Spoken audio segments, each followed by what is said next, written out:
70 বছরও সেটা পৌঁছতে পারবে। সম্মানিত দিনী ভাই বোন, রাসূল সাল্লাল্লাহু আলাইহি ওয়াসাল্লামের কথায় বোঝা যায় যে বিশাল একটি পাথর, 1 কোটি মণ ওজনের একটা পাথর যদি জাহান্নামের মুখে ছেড়ে দেওয়া হয়, তাহলে নিচে যেতে 70 বছর সময় লাগবে। এত বড় পাথর যদি 1 ঘন্টা যায়, কত দূরে যেতে পারে? 1 দিন, 1 মাস, 1 বছর, 70 বছর। মানুষ কি বলতে পারে জাহান্নাম কত দূরে? জাহান্নাম কত দূরে? আবার জাহান্নামের নিচে যারা থাকবে, সবচেয়ে নিচে, তারা হলো মুনাফিক। ইহুদি, খ্রিস্টান, হিন্দু জাহান্নামে যাবে, তবে তারা কোথায় থাকবে এই কথা উল্লেখ করা হয়নি। যেহেতু তারা মুহাম্মদ সাল্লাল্লাহু আলাইহি ওয়াসাল্লামকে মেনে নেয়নি, কাজেই তার ফলাফল জাহান্নাম। কিন্তু কোথায় থাকবে এই কথা উল্লেখ হয়নি। তবে যারা মুনাফিকি করে, এর কথা ওকে লাগায়, ওর কথা একে লাগায়। এগুলো হয় সাধারণত নির্বাচন করলে, দল করলে, এগুলো এমনিতেই মানুষের ভিতরে চলে আসে। মুনাফিকি স্বাভাবিকভাবেই চলে আসে। কেউ কারো কাছে ভালো হওয়ার জন্য কারো বদনাম করে, কেউ কিছু পাওয়ার জন্য কারো বদনাম করে, কেউ নিজের সুবিধার জন্য বদনাম করে। এটাও হয়ে থাকে। যার জন্য আপনাকে আমি দোকানে বসে আড্ডা পিটতে নিষেধ করেছি। বলেছি 4টা কাজ করবেন জরুরি ভাবে। 1, 5 ওয়াক্ত সালাত আদায় করবেন। এর চেয়ে মানুষের জীবনে জরুরি কোনো কাজ নেই। 2, হালাল রুজি উপার্জন করবেন। এর চেয়ে মানুষের জীবনে জরুরি কোনো কাজ নেই। 3, কোরআন তেলাওয়াত করবেন। বিচারের মাঠে কোরআন পড়ার বিপক্ষে যেতে পারেন, না হলে সূরা ইখলাস 3 বার করে আল্লাহকে বলবেন, এই যে আমি কোরআন পড়লাম। 4, 2 জন যেখানে বসে আছে সেখানে বসবেন না। যার নাম আড্ডা পিটা, যার নাম গল্প করা। দোকানে বসে মাথায় টুপি আছে, এসার সালাত আদায় করে বসে আছে, লেখা বই আছে। আচ্ছা, আপনার একটু লজ্জা হয় না কেন? শরম লাগে না কেন? আপনারা যারা আছেন সামনে, জীবনে যেন আর কোনোদিন এভাবে টিভির সামনে বসছেন না, এটা সরবরাহ তো ব্যাপার আছে। আপনাকে যদি এখন জিজ্ঞাসা করা যায় আপনি কেমন মানুষ, আপনি বলতে পারবেন না জানেন। এবং যে চোর চোরটা শয়তান, ওকে যদি জিজ্ঞাসা করা হয় আপনি কেমন, তো আপনার কথা ভালো বলবেন। কেমনে আপনি দোকানের সামনে বসে থাকেন, টিভি চলে, ল্যাংটা মেয়ে নাচে, সেখানে আপনি কেমনে সহ্য করতে পারেন? এটা লজ্জা থাকে না। লজ্জা যখন থাকে না, ঈমান তখন থাকে না। আল্লাহ রাসূল বলছেন, আল্লাহ হায়ুল ঈমানু কারনা জামিয়া, করে না জামিয়া, কারনাও জামিয়া।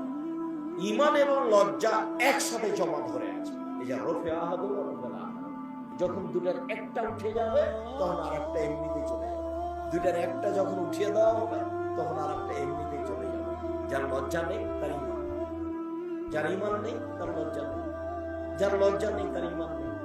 আপনি বুঝতে পারেন না, একটা লোক 5 ওয়াক্ত সালাত আদায় করে, রমজান মাসে সিয়াম পালন করে, হজও করেছে, আবার দোকানে বসে আড্ডাও পিটে, টিভিও দেখে, আবার জর্দাও গুলো খায়। কেন খায়?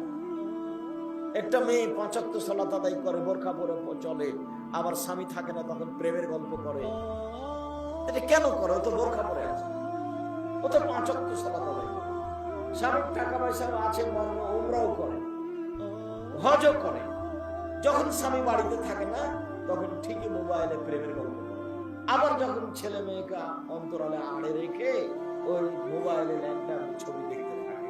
এটা কেন? এটা হলো তার ঈমান কম। ঈমান যত বেশি হবে পাপ তত কম হবে, আর ঈমান যত কম হবে পাপ তত বেশি হবে। 5 ওয়াক্ত সালাত আদায় করে, এই কথাই ঠিক, বোরকা পরে, এই কথাই ঠিক, কিন্তু তার লজ্জা না থাকার কারণে, ঈমান কম থাকার কারণে এই পাপগুলি বন্ধ হচ্ছে। বলছিলাম রাসূল সাল্লাল্লাহু আলাইহি সাল্লাম বলেছেন, জাহান্নাম এত বড় যে মানুষ এবং জিন সব যদি একসাথে জাহান্নামের দরজা দিয়ে ঢোকে, একবারে আদম থেকে নিয়ে কিয়ামত পর্যন্ত, তো একটা দরজা ঢুকতে অসুবিধা হবে। জাহান্নাম কত বড়! বিচারের মাঠে থাকবে জাহান্নাম, বিচারের মাঠে থাকবে জান্নাত, বিচারের মাঠে থাকবেন ফেরেশতা, বিচারের মাঠে থাকবেন আল্লাহ, বিচারের মাঠে থাকবে পশু প্রাণী, বিচারের মাঠে থাকবে মানুষ, বিচারের মাঠে থাকবে জিন। তাহলে বিচারের মাঠ কত বড়! আল্লাহ তাআলা বলছেন, ওই ইদাল আরদু মুদ্দাত, যেদিন পৃথিবীকে সমসান্ত করা হবে, আরো বড় করা হবে। কত বড় করা হবে আল্লাহ জানেন। সম্মানিত জাহান্নাম। আবু হুরায়রা রাদিয়াল্লাহু তাআলা আনহু বলেন, রাসূল সাল্লাল্লাহু আলাইহি সাল্লাম বলেছেন, ইন্না গিলজা জিলদে জাহান্নাম ইসনানে ওয়া আরবাউনা দিরা। একজন জাহান্নামীর গায়ের চামড়া, অন্য গিলজা জিলদেহি, একজন জাহান্নামীর গায়ের চামড়া হবে 42 হাত মোটা। অন্য জিসম মিসল উহুদি, তার দাঁত হবে উহুদ পাহাড়ের সমান। উহুদ পাহাড় 4 কিলোমিটার প্রশস্ত, 8 কিলোমিটার লম্বা। নিচে কত আছে মানুষ জানে। অন্য ফাকিদহু মিসল বাইজা, তা একজন জাহান্নামীর উরু রান হবে 39 কিলোমিটার লম্বা। বাইজা পাহাড় হলো 39 কিলোমিটার লম্বা। রাসূল সাল্লাল্লাহু আলাইহি সাল্লাম বললেন, অন্য মাজলিসুম মিন জাহান্নাম মা বাইনা মক্কা ওয়াল মদিনা। একজন জাহান্নামীর বসার জায়গা হবে মক্কা থেকে মদিনা 450 কিলোমিটার। একটা মানুষের বসার জায়গা যদি 450 কিলোমিটার হয়, প্রতি 1999 জন লোক যদি জাহান্নামে যায়, তাহলে জাহান্নাম কত হবে?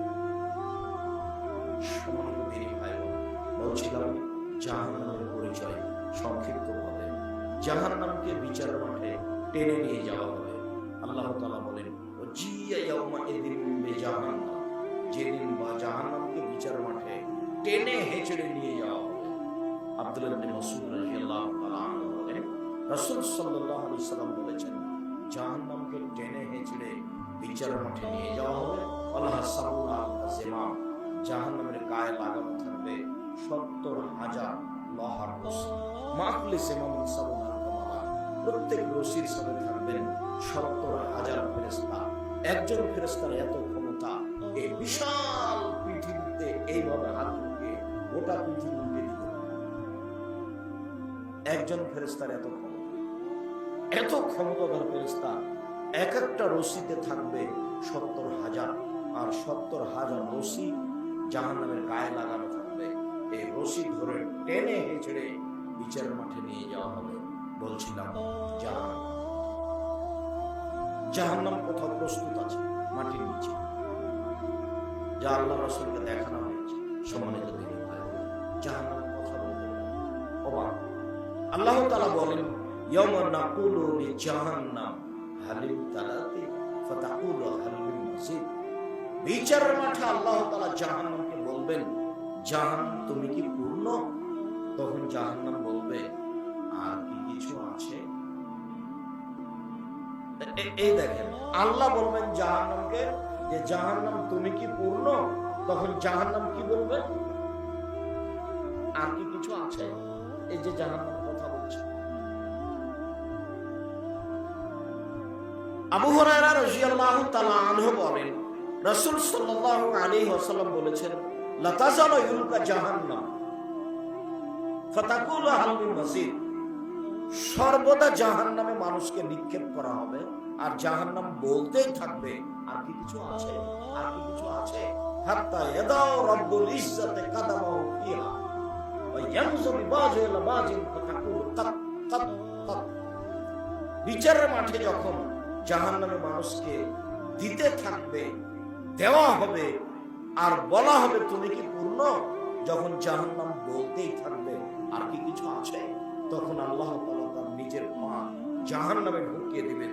তখন জাহান্নামের কিছু অংশের সাথে ঢুকে চাপা লেগে খাটো হয়ে যাবে, এবং জাহান্নাম বলবে, যথেষ্ট, আর লাগবে না, পূর্ণ। এই যে জাহান্নাম কথা বলতে পারে। সম্মানিত দিনী ভাই বোন, আবু হুরায়রা রাদিয়াল্লাহু তাআলা আনহু বলেন, রাসূল সাল্লাল্লাহু আলাইহি সাল্লাম বলেছেন, ফাস্তাকাতিন নারু ইলা রাব্বিহা। একদা জাহান্নাম তার প্রতিপালকের কাছে অভিযোগ করলো। জাহান্নাম অভিযোগ করলো আল্লাহর কাছে। ফাস্তাকাতিন নারু ইলা রাব্বিহা, জাহান্নাম তার প্রতিপালকের কাছে অভিযোগ করলো, মানে জাহান্নাম কথা বলতে পারে। অভিযোগে বলল, রব্বি, এগুলো বাদিবা, প্রতিপালক, আমার কিছু অংশকে ধরে খাই। এদিকের আগুন ঝাপটা মেরে ওদিকের আগুনকে ধরে খাই, এদিকের আগুন ঝাপটা মেরে এদিকের আগুনকে ধরে খাই। আমি আসলে এত কঠিন শাস্তি বহন করতে পারছি না, কিছু শাস্তি লাভ করবেন কি? এইটা জাহান্নামের অভিযোগ কার কাছে? আল্লাহর কাছে। জাহান্নাম কথা বলবে, তখন আল্লাহ তাআলা বলছেন জাহান্নামকে দুইটা শ্বাসের অনুমতি দেওয়া হবে। বলা হলো আচ্ছা ঠিক আছে, তোমার অভিযোগ মেনে নেওয়া হবে। তুমি ঠান্ডা এলাকা থেকে একবার শ্বাস ছাড়বে, তাহলে পৃথিবী 6 মাস ঠান্ডা থাকবে। গরম এলাকা থেকে একবার শ্বাস ছাড়বে, তাহলে পৃথিবী 6 মাস গরম থাকবে। ঠান্ডা জাহান্নামের যেখান থেকে যেভাবে যেমন পৌঁছবে, ঠান্ডা তেমন সে এলাকায় বেশি হবে। তাই দার্জিলিং এ বেশি ঠান্ডা। ওরকমের পৃথিবীর অবস্থা।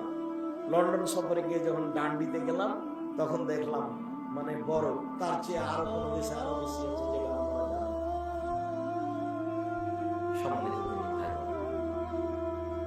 আর একটা অর্থ হতে পারে, জাহান্নাম যখন শ্বাস নিবে তখন পৃথিবী 6 মাস ঠান্ডা থাকবে। জাহান্নাম যখন শ্বাস ছাড়বে তখন পৃথিবী 6 মাস গরম থাকবে।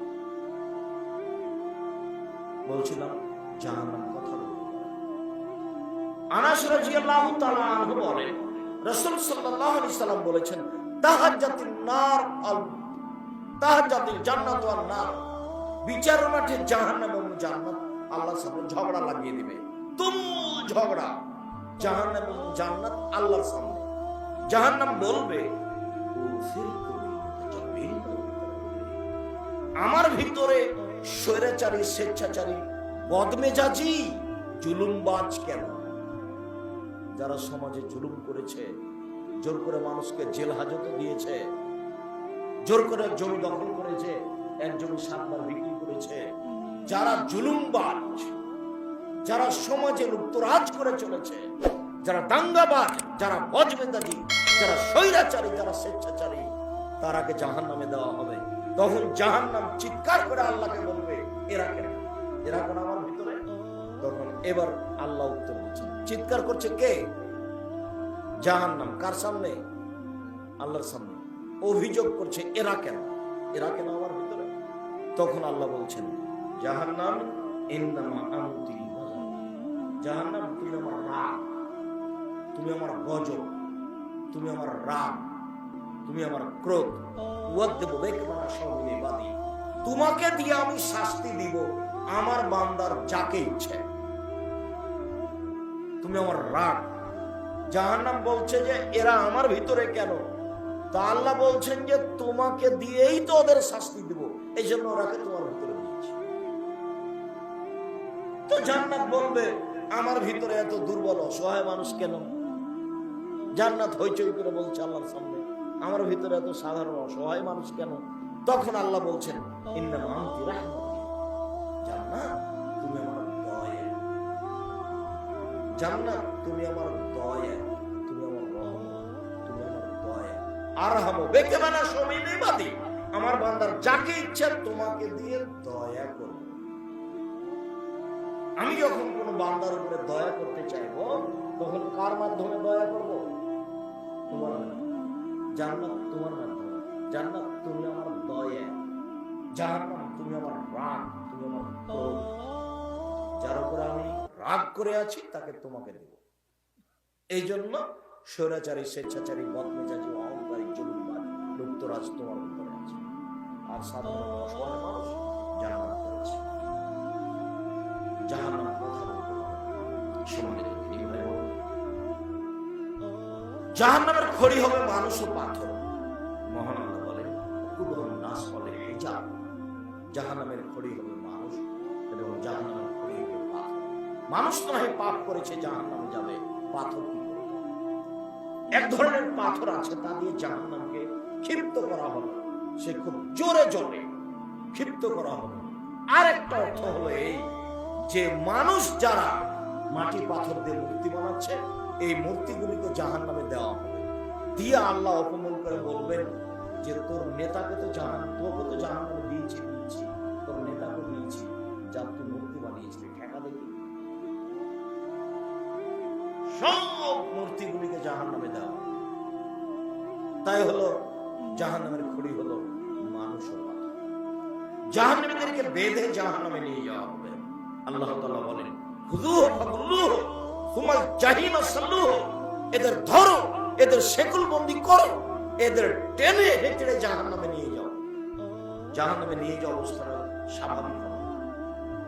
পিছনে হাত বেঁধে নিয়ে যাওয়া, বিচারের মাঠে কেউ পালাতে পারবে না। হাত বাঁধা হবে কেন? অপমান করার জন্য। মূলত এইটি।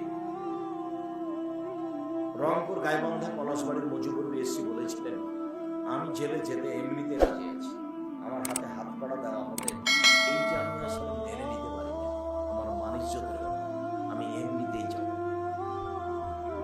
মানে হাতে হাত কড়া দিয়ে যেতে রাজি না, এটা একটা মান সম্মানের ব্যাপার। কালকে ইন্দিরা গান্ধীর হাত পিছন দিকে বাঁধা থাকবে, কেউ খুলতে পারবে না। ফেরাউনের হাত পিছন দিকে বাঁধা থাকবে, কেউ খুলতে পারবে না।